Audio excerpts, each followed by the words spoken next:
Rise and shine, soldiers. This is your general speaking. To all generals and soldiers out there, the fighting continues. At times, it will intensify. At times, it will de-intensify, wane, lighten, let up. But be assured of this, my fellow soldiers, it will re-intensify as this war goes on. There's one thing to fight against our own human imperfections, our own weaknesses and so forth. We need to have strength in dealing with just that alone. But when it is in tandem to battling those wicked spirit forces in the heavenly places, we especially need assistance, reinforcements, help. When you have been targeted and put on the hit list by those wicked spirit forces, well, hey, we definitely need spiritual reinforcement, assistance from the Creator. When God's enemy launches attacks at you,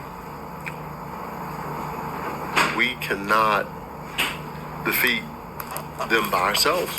That's just a fact. At least I have found that to be the case with me. That's why I am recommending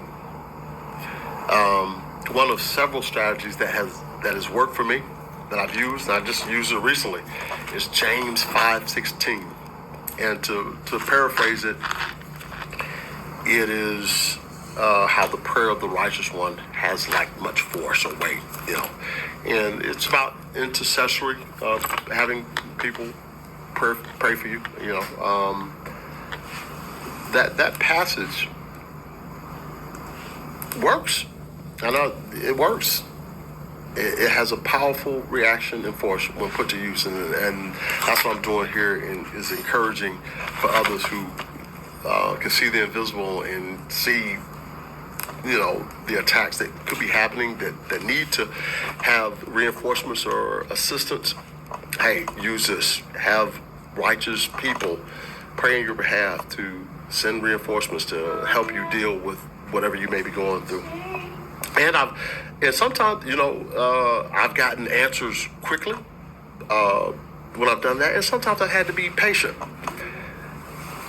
It reminds me of the Battle of Shiloh, when the Battle of Shiloh was also known as the Battle of the Pittsburgh Landing, was a major battle in American Civil War, fought on April 6th,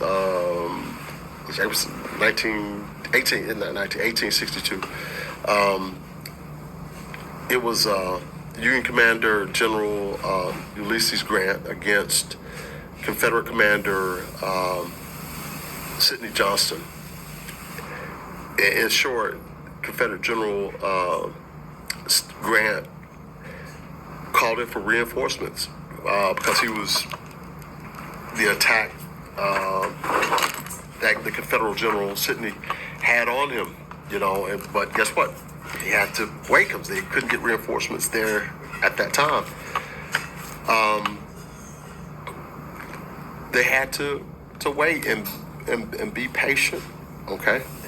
And to use the battlefield metaphor, they had to hold the line. And you've heard that saying. They had to hold it, maintain their position, keep fighting, but know that reinforcements were coming. And that's what he did.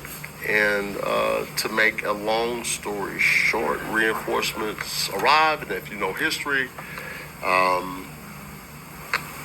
Ulysses Grant won that battle at Shiloh. And I guess what I'm saying, sometimes we pray for assistance. It don't always come immediately, but it does come. The reinforcements are sent, just like in a real war. And I think that's the point I'm trying to make.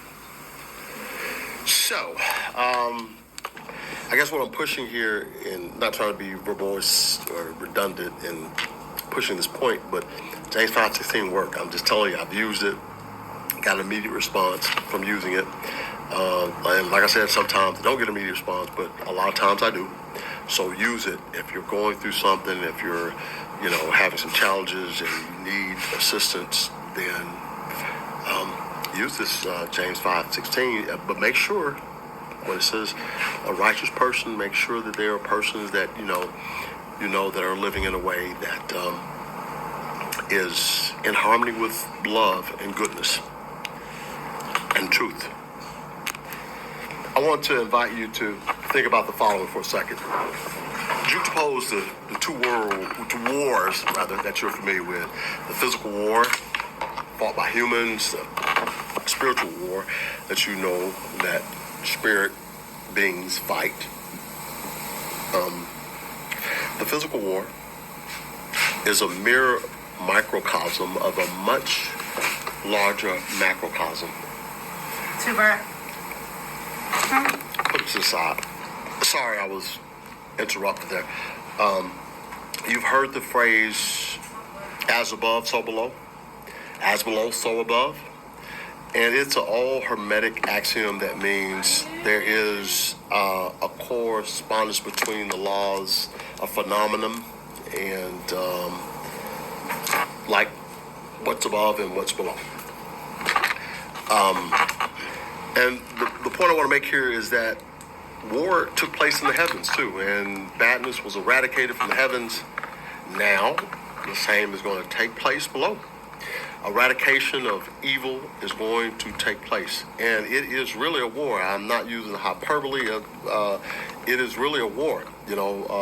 People's lives spiritually are at risk, and if you're fighting this spiritual war, you're definitely going to need reinforcements, and that's why I encourage James 5:16 to make sure you pray and get that additional assistance so that you can fight the fine fight. Hey, General Lyon,